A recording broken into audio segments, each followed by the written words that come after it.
ఎందుకంటే వాని వాని క్రియల చొప్పున ప్రతిఫలం నా యొద్ద. జీతం ఎక్కడుంది?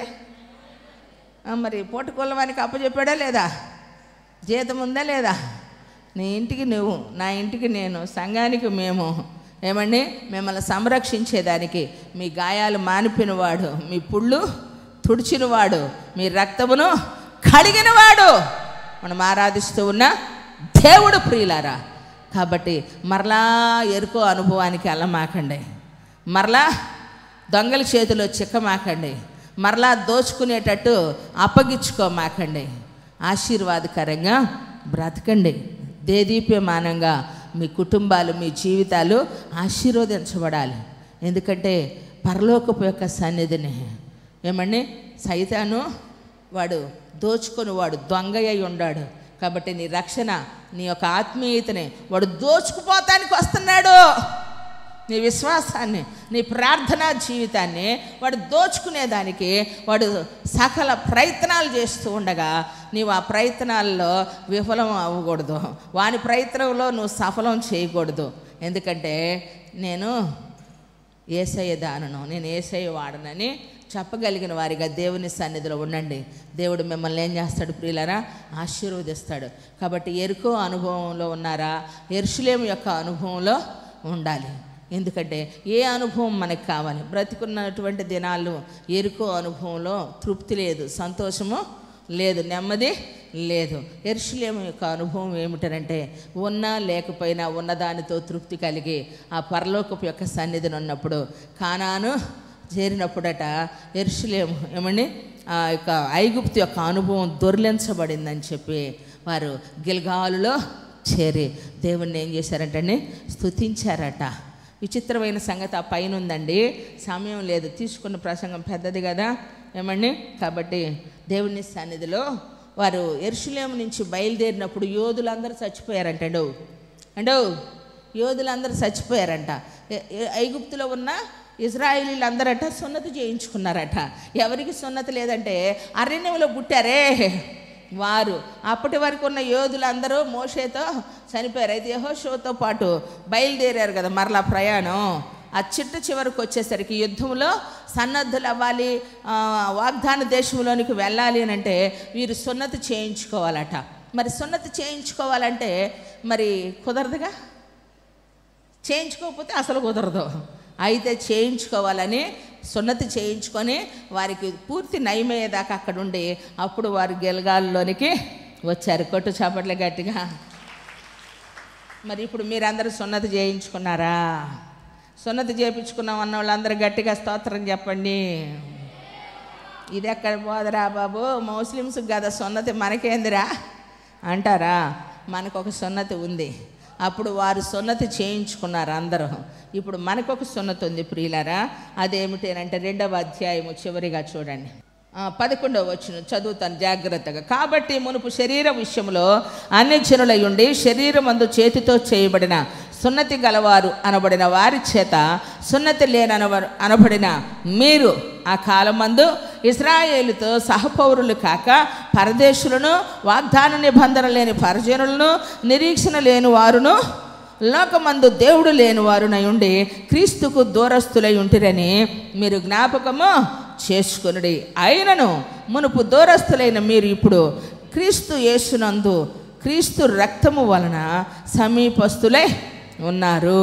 ఆయన మన సమాధానమై ఉండి మీకును మాకును ఉండిన ద్వేషమును అనగా విధి రూపకమైన ఆజ్ఞలు గల ధర్మశాస్త్రమును తన శరీరమందు కొట్టివేయుట చేత మధ్య గోడను పడగొట్టి మన ఉభయులను ఏకము చేసిన. కొట్టు కొట్టు కొట్టు కొట్టు సాపట్లు గట్టి కొట్టు. మనల్ని ఏం చేశాడంటే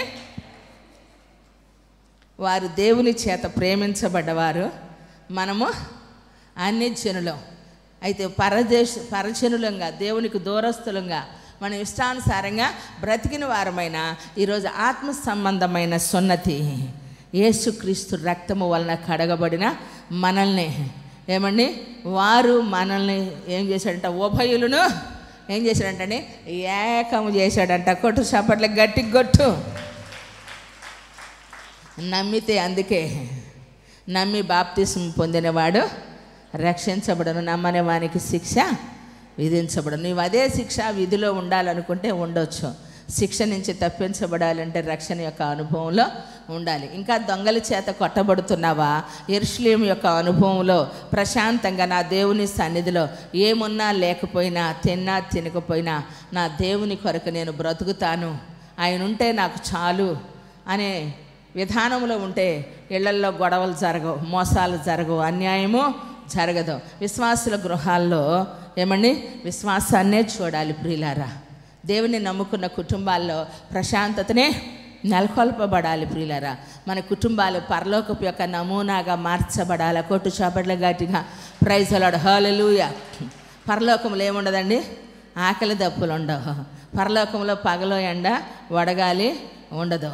ఆయన జీవజలపు బొగ్గ యొద్దకు మనల్ని నడిపిస్తాడట. మరి ఎరికోలో ఏముంది? ఆకలి ఉంది. ఎరికోలో ఏముందండి? అవమానం ఉంది. ఎరికోలో ఏముంది? మోసం ఉంది. మరి మనం మోసం చేస్తే యెరూషలేములో ఉన్నామా, ఎరికోలో ఉన్నామా? అబద్ధాలు ఆడితే యెరూషలేములో ఉన్నట్ట, ఎరికోలో ఉన్నట్ట? మరి వ్యభిచారం చేస్తే ఎరికోలో ఉండట, యెరూషలేములో ఉండట? చెప్పండి. మరి ఎవరి చేత చిక్కబడ్డాం? దేవుని చేతనా, అపవాది చేతనా? ఇంకా మనకు గాయాలు కట్టబడాలా? మన పుండ్లు మానలేదు, మన రక్తము కడగబడలేదు ప్రియులారా. మరి ఏ అనుభవంలో ఉన్నావు? రక్షించబడ్డానన్న పేరు మాత్రం ఉందా? సార్దీసు సంఘములో ఉన్నటువంటి వానికి దూత చెప్తూ ఉన్న మాట ఏమండి? నీవు జీవించుచున్నావన్న పేరు మాత్రం ఉంది, కానీ నీవు మృతుడవే అని సంతోషపడమని చెప్పలా. ఏమంటున్నాడు? జాగరూకుడవై ఉండక, జాగులు చేయమాక, సాకులు చెప్పమాక, ఆపు, ఇక చెప్పింది చాలు. సావనై ఉన్న మిగిలిన వాటిని బలపరుచు. కొట్టు చాపట్ల గట్టిగా, బలపరుచు. సావనై ఉన్న మిగిలిన వాటిని.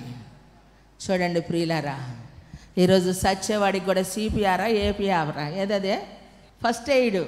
ఎవరన్నా మనిషి పడిపోతే దారి పక్కన ఉన్న వాళ్ళని ఏం చేయాలా? ఎవరైనా సరే కత్తి హెల్ప్ చేయండి. ఏం చేయాలి? ఇలా ప్రెస్ చేయండి గుండె మీద పెట్టి. ఏడో పోయిన ప్రాణం వస్తే ఒకసారి రావచ్చు. చప్పట్లు కొట్టి దేవుడిని స్తుతిద్దామా?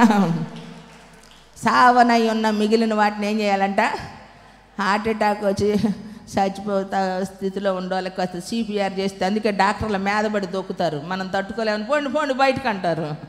ఏమండి? మిగిలిన వాటిని మనం ఏం చేయాలా? ప్రెస్ చేసేటప్పుడు వత్తితే నొప్పి కదా. ఏమండి?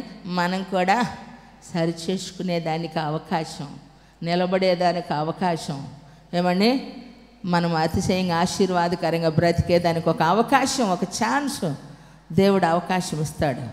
అది నువ్వు ఉపయోగించుకోవాలా. కాబట్టి ఈరోజు ఆదివారపు ఆరాధనలో యెరూషలేము అనుభవంలో నేనున్నానన్న వాళ్ళందరూ గట్టిగా స్తోత్రాలు చెప్పాలి. ఎరికో అనుభవం ఏంటి? పాపం, మోసం, అన్యాయం, వ్యభిచారం, దొంగతనం, అబద్ధాలు ఉన్నాయి కదా. యెరూషలేములో ఆశీర్వాదం ఉంది, ఎరికోలో శాపం ఉంది. కాబట్టి శపించబడిన అనుభవంలో మనం ఉండటానికి వీలు లేదు. లే, బయటికి రా. ఏమండి? లేగవాలా. ఏ స్థితిలో ఉన్నామో ఆ స్థితిలో నుంచి మనము లేవాలి. ఏ స్థితిలో ఉండాలి అని అంటే మరియా యేసు ప్రభు వారి మాటలు వినినట్లుగా దేవుని సన్నిధిలో ఉండాలి. చప్పట్లు కొట్టి దేవుణ్ణి స్తుతిద్దామా? ఎందుకంటే విస్తారమైన వంటలు చేస్తుంది. పిలిచిందేమో మార్త, వచ్చినప్పుడు గుర్తుపట్టిందేమో మరియా. కానీ అన్ని వంటలు చేసినామని అనలా. మార్త వచ్చి, ఏం ప్రభువా నువ్వన్నా చెప్పలేదు నా సహోదరికే చెల్లెలకు కాస్త హెల్ప్ చేయమనంటే, మార్తా నీవు అనేకమైన విస్తారమైన పనులు పెట్టుకొని తొందరపడుచున్నావు, ఉత్తమమైంది ఒకటే మరీ ఎన్నుకుంది. యేసయ్య మాటలు వింద. కొట్టు చాపట్ల గట్టిగా.